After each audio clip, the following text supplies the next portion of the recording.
What is up, ladies and gentlemen? My name is Kevin Jackwitz. This is the Kaged Review.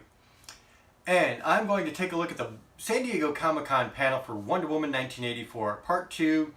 You've got Patty Jenkins coming back, Gal Gadot, of course. Chris Pine is returning as Trevor. There's a couple of mysteries already, like how in the hell is Trevor back? And you have Kristen Wiig, we know, coming in, and she's going to be playing Cheetah, who is one of the main villains for the Wonder Woman comics. Probably right under Ares is the most famous. So I don't know what all they've been able to show at this panel, but let's go ahead and take a look and see what they got for us. 1984, please welcome Patty Jenkins! Chris Pine! And Wonder Woman herself, Gal Gadot!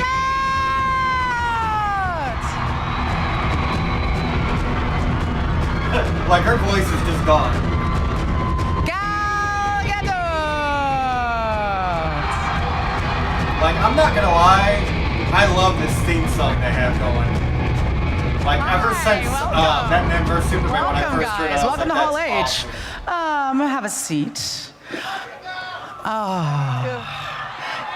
So, guys, what's it like getting the band back together, first of all? And then second of all, I have to ask, because like everybody here, I saw the first Wonder Woman, and so, what the hell are you doing up here, Chris? I mean, not that I'm complaining, because like you could totally just come sit over here on my podium if you want, like it's no big deal.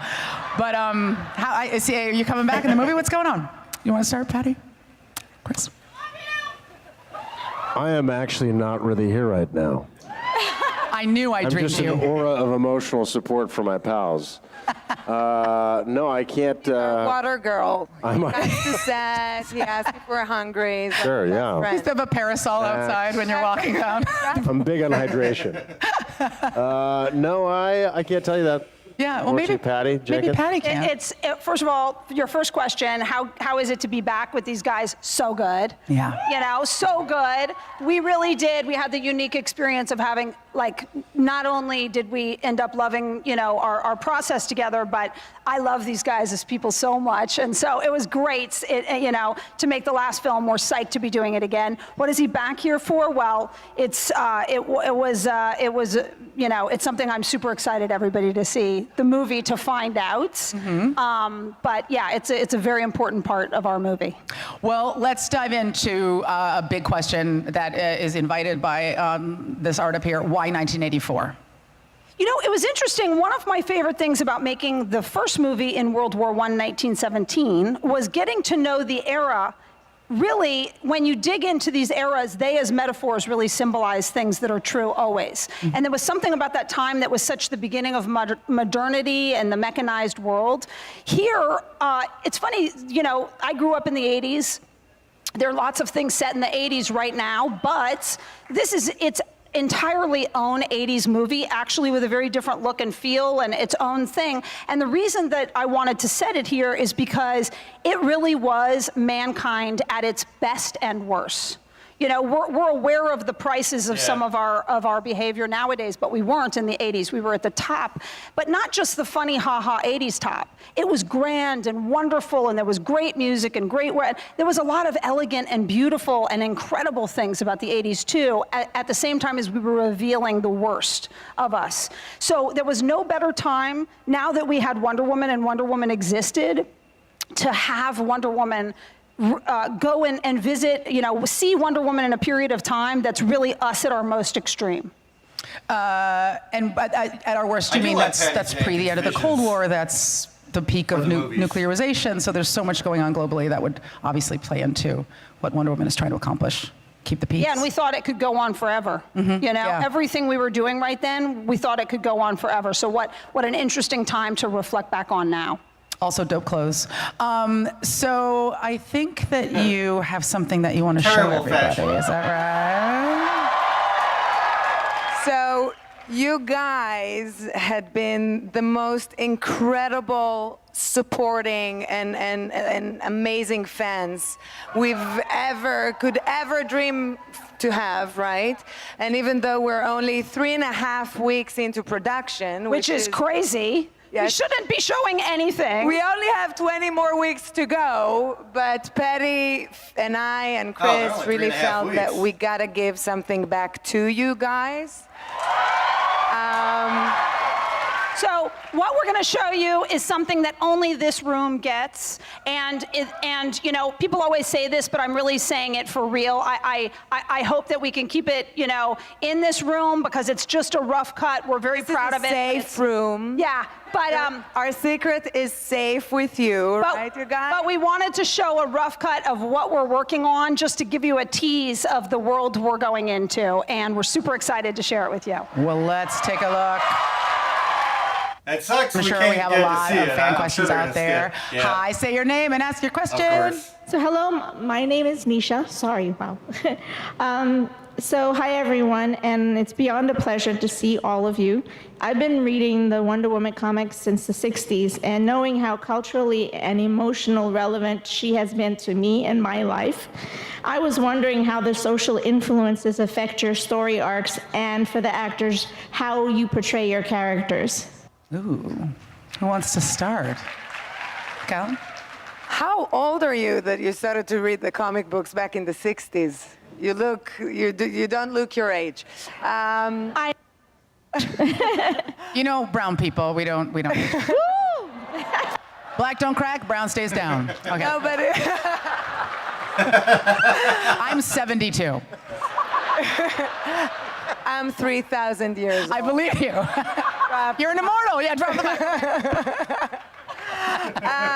Well, that's one of the most amazing things about the Wonder Woman legacy. That's There true. is so much to it, and the character had been exist for over 75 years now, but eventually it has so much to do with Patty, with the director, and her vision, and our Bible, which is the script. So basically for me, when I just originally started to portray this character, I went and I did this entire research about the Wonder Woman character, and there is so much material, but at the end of the day, you gotta narrow it down and choose and pick which one you think is the best for yourself and the story. So that's how I do that. The extent of my research is that Lyle Wagner is one of my dad's best friends. We barbecued when I was a kid, and for me it was really I was tasked with falling in love with Diana Prince, with Wonder Woman, and that's not a hard task given the wonderful gal. And that really is it. I mean, that's the humanity of my character comes out in the falling in love, like many of us hopefully do with another human on planet Earth, and the greatest parts of ourselves usually come out when that love is exposed and touched within ourselves. And that's on the micro, and I know on the macro, Patty can speak to it or not. But I know that when I sat down when they're in the beginning.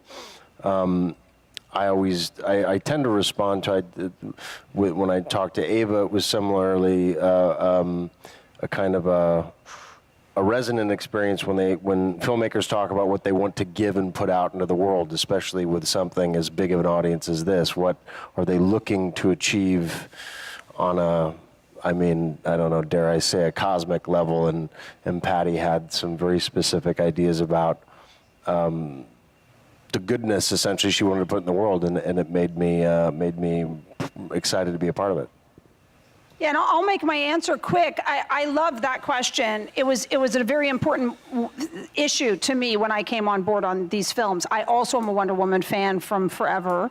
And so the thing that I love the most about Wonder Woman, which has been true throughout history and remains true, is that I feel, and I'm sure that other heroes have this too, that she is us more than most superheroes. We people find themselves in Wonder Woman and identify and find the Wonder Woman within them of all genders, races, sizes, and disabilities. And so staying very true to what that original Marston Wonder Woman was, that was so loving and good and kind and warm yet powerful without a question, and open-minded and giving, that she made all of us find, and struggling with her own challenges, that she made each of us believe in the Wonder Woman within us. That's what I care about. That was sensational. Yeah, I do love that they are pretty true to the character. Wonder Woman has a question. Hi everyone, my name is Sherry. Hi, Sherry. You look rad. Hall H, how amazing was the Wonder Woman movie? So based on that reaction, how can you build on it and recapture the moments for the next movie? Well, this is the way we all look at it. Is it's not a sequel. It's its own story. It's a different chapter.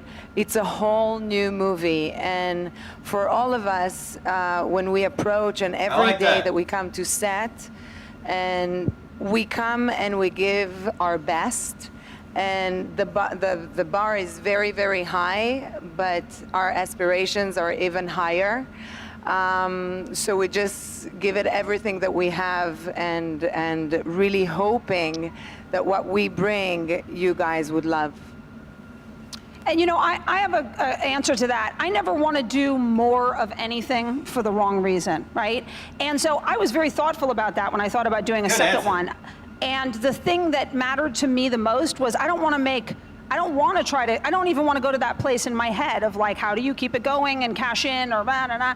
I want to make great movies in my lifetime. And suddenly I found myself saying, wait a minute, I have these characters that I love and this world that I love, and we can make a whole new movie about something completely new, pure and as strong and as unique in its own right as the first one.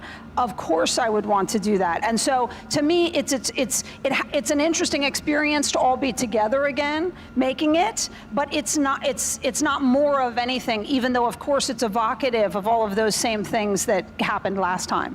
Right, and canonically with comic books, you often reboot a world, reboot a story, start the origin story again. I mean, that has such a strong, long history in comic books that in canon, we can get into the story in a different way, meet these characters again, which I think is so much more interesting than trying to like one-up, an old story, because then he'd be dead, and we really don't want that. Patty Jenkins is a lot more eloquent. Thank you, Wonder Woman. Next question. Hi, my name's Natalie. I'm from Richmond, Virginia, and I'm an aspiring filmmaker, so I make films back at home. And here, actually, too. I went to like a summer program for film. And I was wondering, my question is for Patty. I was wondering who influences you as a director? Oh my God, so many people, I almost don't even know where to begin, but whew. Yeah, I mean, what's interesting here is there are so many great filmmakers of every different kind.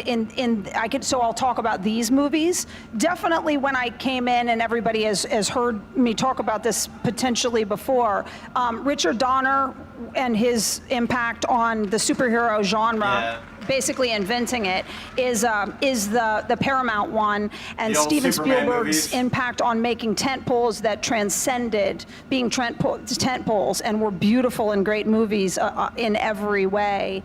But then so many other, been so many other great filmmakers over the years, from Penelope Spheris, and there's a million people who I love.